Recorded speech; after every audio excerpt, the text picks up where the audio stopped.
Senator. Can you hear us? I sure can. Awesome. You hear me? Yep, we can Okay. hear you.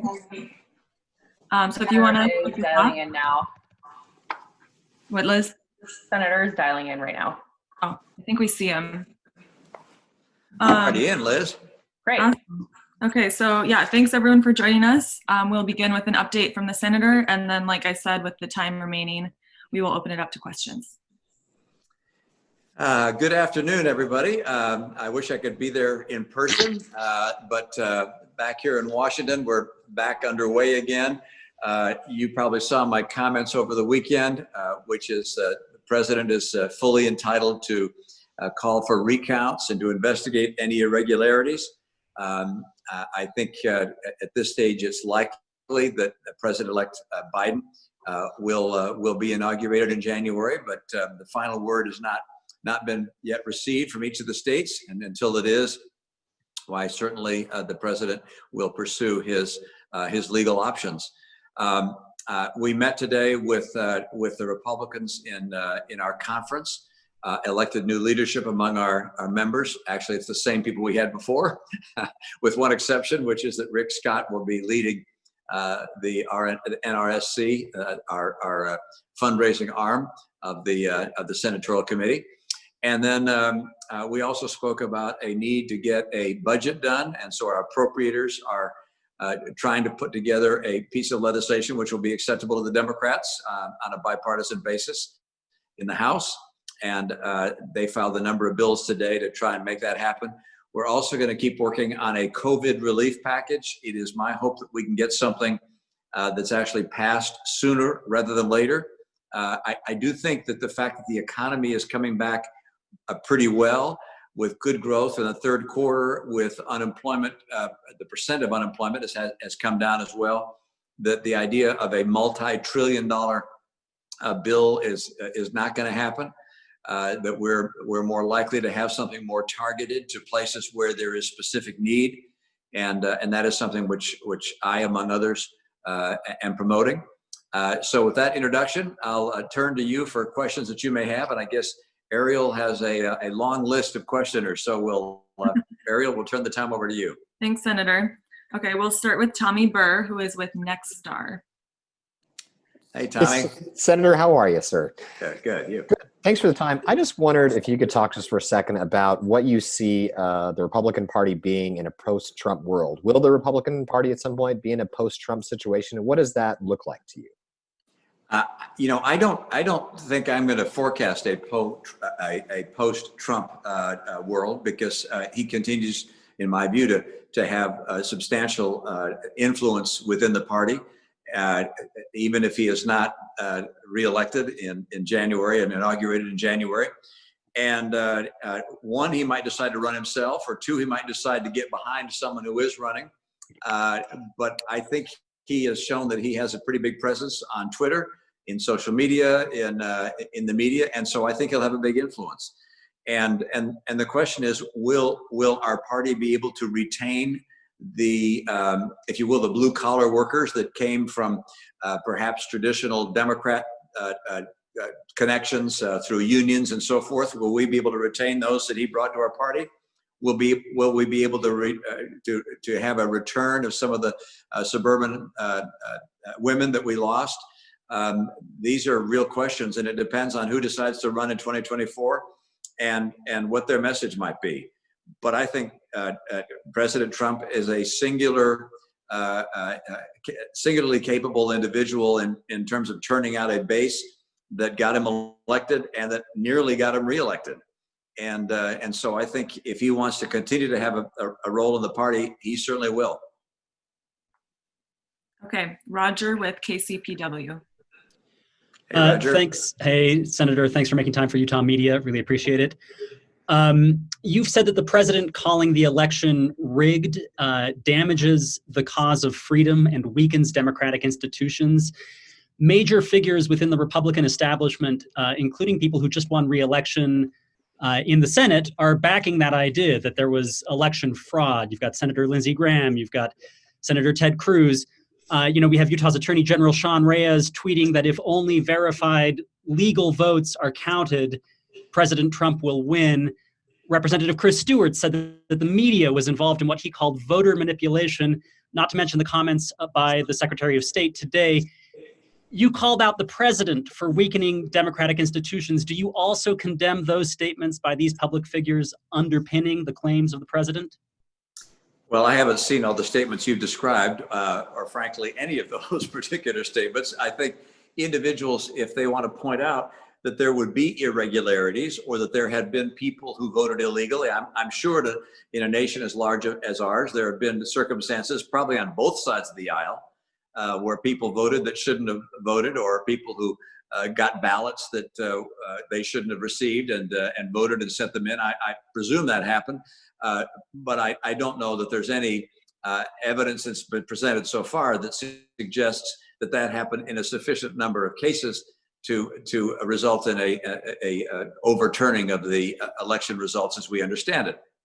But everybody's entitled, I think, to point out those irregularities and cases where people inappropriately voted. That's fine. I don't know that I've heard people say that the election was a fraud or that it was stolen. I mean, I think that would be, in my view, again, one, not accurate, and two, destructive to the cause of freedom. Because look, every nation in the world is looking at America and watching this election and seeing how we respond. And I think it's important that we show confidence in our institutions, our ability to investigate cases, as to take cases to the courts. And when that's completed, I think it's by far the most likely outcome that there will not be a change in the tally in a substantial way, and there will be a smooth transition of power. So I that's what I'm anticipating. I certainly hope that that's the message that we give to the world. Bob Evans with Fox 13. Well, Senator Romney, thank you for being available to us today. I am curious. We lost your audio there. Try it again. Sorry about that. There we go. Somebody You're muted back. me. I'm back. I am curious about your assessment of the Trump administration's response to COVID-19 and the pandemic, and whether you feel like that had any effect on the outcome of the election. Well, I think anytime an election is as narrowly decided as this election was, that you can point to any number of things which, had they come out a little differently, could have yielded a different result. So had we not had COVID-19 at all, I think it would have been likely that the president would have been reelected. Had he responded to COVID-19 in a different way, I can't tell you. I think he responded the way he thought was right. It certainly fired up his base. I'm not sure it encouraged people who were not part of that base. So I'll let the prognosticators and the pundits make that assessment. I can't obviously speak for the American people. But with a race as narrow as this one was, any number of things breaking differently could have resulted in a successful outcome for the president. I'm sure he'd like a chance to try it again. Who knows? Maybe he will try it again in 2024. But it ended up where it did. And I will note that I'm really encouraged on the COVID-19 news that came out with regards to the vaccine, and the fact that we in Congress appropriated some $10 billion to provide long-term contracts to each of these drug companies to encourage them to develop new vaccines and then to speed them to market. This is very, very hopeful, and obviously the president deserves a good deal of credit for that development. Okay, Lee Davidson with the Salt Lake Tribune. Hi, Lee. You're on mute, I think.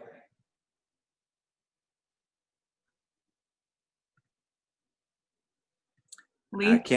I can't see or hear Lee. Can you hear me now? I can now. Hi there. Sorry about that. Can you talk more about COVID relief and where you see it going, and why you don't see maybe what we've been hearing of previously now? Uh, well, there are a number of places where Republicans and Democrats agree with regards to COVID relief.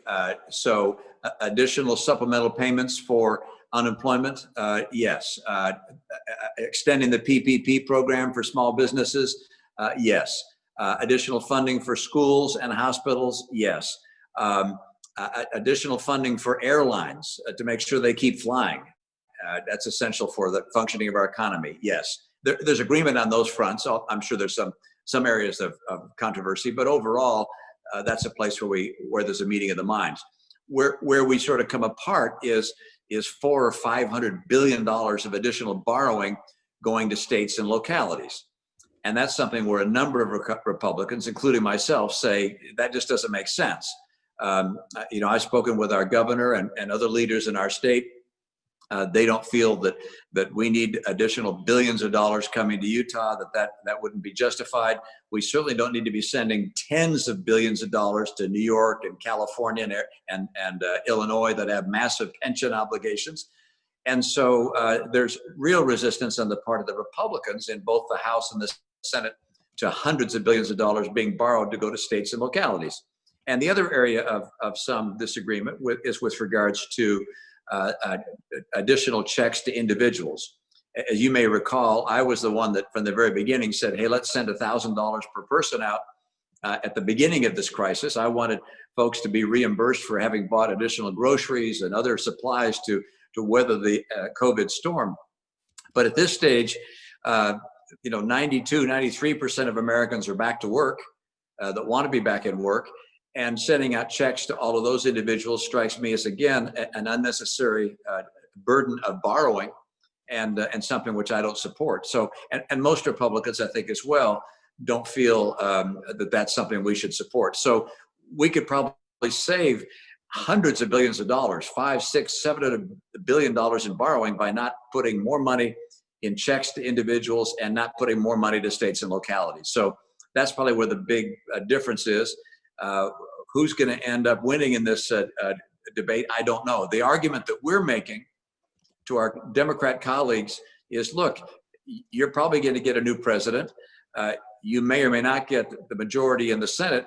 Why don't you take the money we're proposing now, the $500 billion or whatever the number is, and then if you get leadership down the road, well, you can pass more.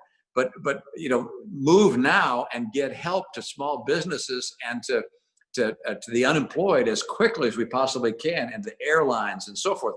But somehow Chuck Schumer and Nancy Pelosi have said to date, hey, it's our way or nothing. And that strikes us as not being fair for the people who need help and need it immediately. Thank you. Thank you. Dennis Romboy with the Deseret News. Hi, Dennis. Hey, Senator, how you doing? Good. So I was wondering what you think about President-elect Biden's response plan to slow the virus and how effective that might be compared to what the Trump administration has done so far in that regard. Well, I must admit, I'm not a student of the Biden COVID relief program, and so I can't respond to that in a very informed manner. But I do believe that a President-elect Biden would probably make a major effort to have people wear masks, and I think that makes a lot of sense. I know Governor Herbert has just announced a mask mandate in our state. I think given what we're seeing in terms of the crush at the hospitals, that makes sense. I certainly support the governor in that regard. And I think President-elect Biden will probably follow suit if he were to find the kind of outbreak nationally that we're seeing at the state level. Look, I did this, there's no question, but that we're best off if the president levels with us and tells us exactly what he knows. That maintains credibility and people trust things which they believe are credible. I think there was a lot of confusion about whether or not we should be wearing masks. And some of that came from the professionals early on, but some also came from the administration, and it became politicized. And when it comes to protecting the lives of our citizens, that should not be a political issue. And unfortunately, I think it was. I mean, even to this day, I think there are some people who think that wearing a mask is somehow not demonstrating your commitment to conservatism, and I disagree. I want to live longer, and I think my chances of living longer are better if people wearing masks.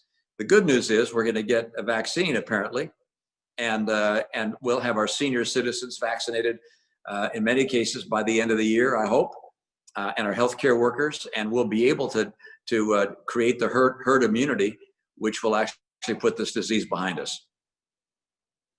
Okay, Rudy Santiago with Telemundo. Hi, Rudy. Hi, Romney. So I am not that good on English, but I'm gonna do my best here. So we saw that in these elections, the number of Hispanics who voted for the Democratic Party exceeded those who voted for the Republican Party. What should the Republican Party do to attract more the Hispanic voters?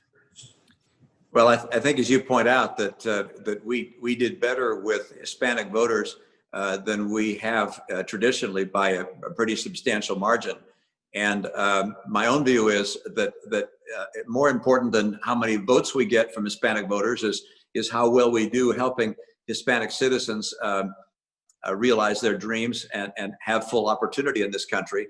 I do believe that it's important for us to get the immigration issues resolved so that we can move on to issues where we and Hispanic voters see eye to eye.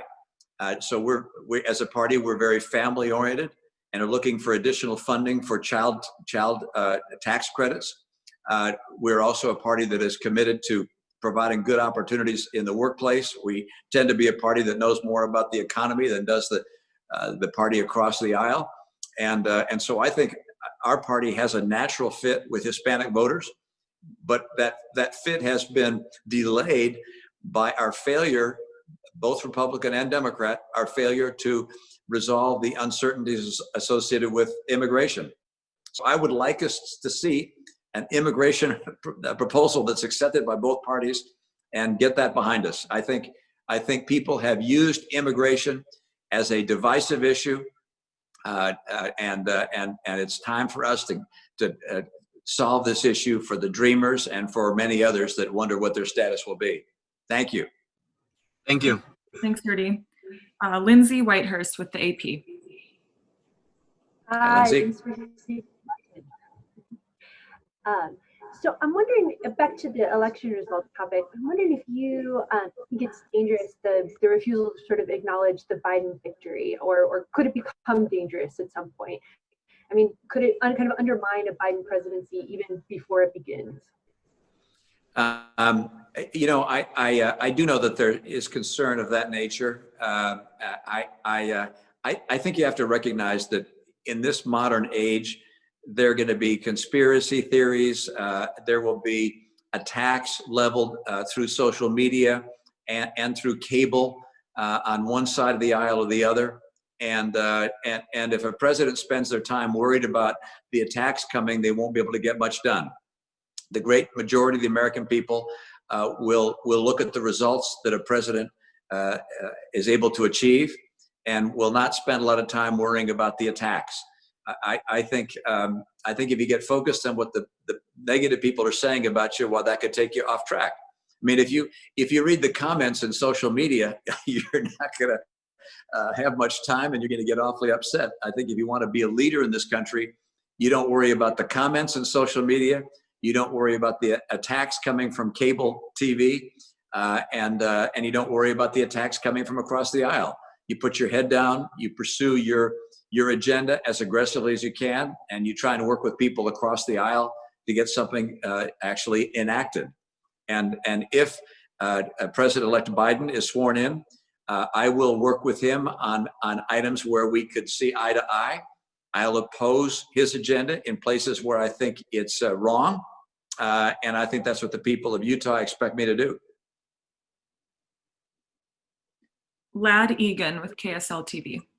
Hi, Lad. Hi, Senator. Thanks for making time for us. In talking about a stimulus package, I was wondering, is there any way to target direct payments to those who need it most, like in terms of single parents or those who are really affected by the pandemic? And I know in the past you tried to put forth something like that would help out those most affected? There are actually two ways of doing that, in my opinion, that would make a lot of sense. One, of course, is increasing the unemployment benefits that people receive. And whether that's $500 or $400 extra per week, that obviously really helps those that are unemployed. And then there's a second group that I'm concerned about, and that's people who are employed, let's say a single mom or a single dad, or people that are in part-time jobs and don't have the income they'd like to have, and they have kids, and they're having to pay for childcare, or having to buy a laptop or a pad of some kind so that their child can attend school virtually through electronic means. I would be open to and would be encouraging of a proposal to provide not checks to every adult in the nation, but perhaps checks of a smaller amount for each child in a home, so that there is additional funding for remote learning at home, additional funding for childcare where that might be needed. That's an area of focus that has not been discussed yet, but you bring it to the attention, and it's something which I will be promoting as well. Thank you. Thanks, Lad. Jen Spiewak with TV. All right. Thank you, Senator, very much for taking a few minutes here with us. So just like a lot of great questions on things that I was going to ask have already been asked. There was some reporting out over the weekend citing sources that you may have been approached for a potential cabinet position with a Biden administration, if in fact that happens. First off, have you been approached, and in what circumstance would you even consider a cabinet position in a Biden administration? Well, thank you for raising that. The answer is no, I have not been approached, nor will I be approached, and I'm not going to be part of the Biden administration. There was a paper in Buffalo, New York that said I was going to be named Secretary of Health and Human Services, and I have no idea who made that story up, but it obviously made the rounds. And I commented at the time, I've not been approached by the Biden team. I will not be approached by the Biden team. And I would never take a job where I had to follow in the footsteps of Michael Leavitt. Mike Leavitt was the best HHS secretary this country's ever had, and I would never follow him because I could never keep up. So no, that's not something I'm doing. I'll be serving this term, and who knows, maybe even another one representing our great state. Okay, thank you, Senator. Thank you. Carter Poppy with the Moab Times. Hey, Senator Romney. Hi. So I'm curious about what you think of the, the exercise of probing election fraud claims. Yesterday there was the report about Attorney General William Barr enabling such investigations. And I think there are concerns about him being the particular enabler of such investigations.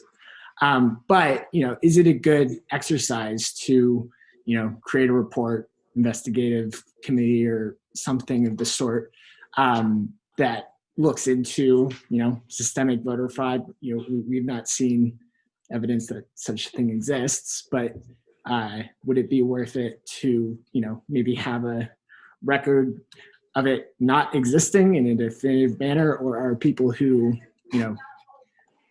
putting stock in such things not to be convinced? Well, at this stage, I don't know if there's credible evidence of substantial voter fraud or inappropriate voting or irregularities. I have not seen that at this stage, but we may before this process is completed. But I think you raise a very good question, which is, should there be some kind of evaluation of the extent of irregularities such that we don't have them occur in the future? I think it's unlikely that there would be a reversal of the decision made by the people, as at least as we understand it, as it's been called by the major networks that have looked at it.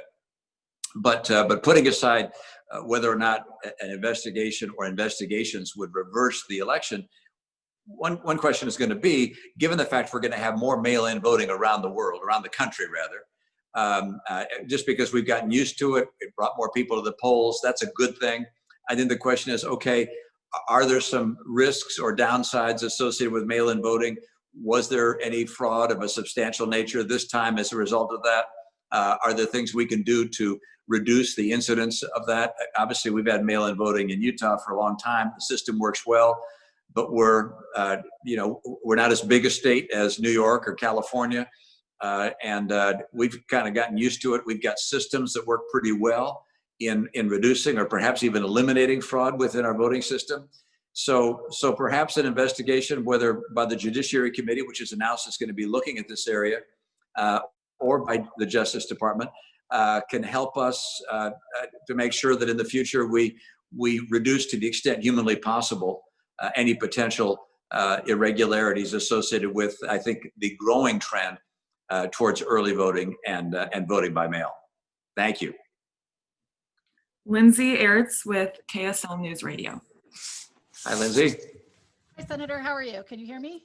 Yes, thank you. Okay, perfect. I am wondering, today Vice President Mike Pence told, according to a report, Senate Republicans that that he wants to keep serving with them, and he thinks he will. Likewise, Secretary Pompeo has said there will be a clear transition of power to Trump's second term. Some of these high-ranking Republicans have made these comments. I'm wondering, given the repeated times you've said that you don't think even with litigation the outcome of the election will change, why they might be so confident. Well, first of all, they may have information I don't have, so there's always that possibility. I have not seen information yet from the Justice Department. Nor have I been given information by the administration in its other agencies that suggests a widespread voter fraud. One individual said to me, if the Democratic Party was able to carry out a massive national voter fraud effort, why that would have been the most effective covert operation in world history. We'll see what develops, but I haven't seen that information at this stage. I know there are lawsuits that are pointing out things that may have been done by various election officials that people feel were inappropriate, and surely in a nation with as many voters as there were, 140, 150 million voters, there will surely be some irregularities in that process. But I think it's unlikely at this stage that there will be sufficient irregularities to justify a different outcome. Tim Vandenack with the Standard Examiner. Hey, Tim. Hi there. Thanks for talking. Once again, back to the election and voter fraud. I guess what's your sense of the sentiment among your colleagues, your Republican colleagues? Are they alarmed by this? Do they seem to be accepting that Biden seems to have won? Or are they just staying quiet? I think most of my colleagues are staying quiet. I received some calls and texts after my appearance on the Sunday shows that complimented my relatively measured tone, and so I can't speak for all of my colleagues and how they react. But I think most people looking at the election, whether it's my colleagues or others, until they see evidence of a substantial nature, are going to believe that the outcome of the election as has been predicted by the major networks that have looked at it. Look, we've had recounts in the past, and those recounts have changed a few hundred votes one way or the other, but nothing of the scale that would suggest that there would be a reversal of the outcome in any one of the states. But time will tell. Obviously, for the result of the election to be overturned would require a change in more than one state. And that in and of itself presents a challenge which would not be easy to surmount. Okay, great. Thanks. That covers it. So with that, Senator, I'll turn it back to you for any final thoughts. Thanks to all of you guys. Appreciate the work that you're doing. I'm one of those few Republicans that really appreciates the media and appreciate the work that you're doing. And I believe that what you're doing and the The media generally is absolutely essential to the foundation of democracy and our freedom. And wish you the very best. Report it right, and just make sure that I sound good when you when you write what I said. Thanks to all of you, and look forward to seeing you on the trail. Bye-bye. Thanks, Senator.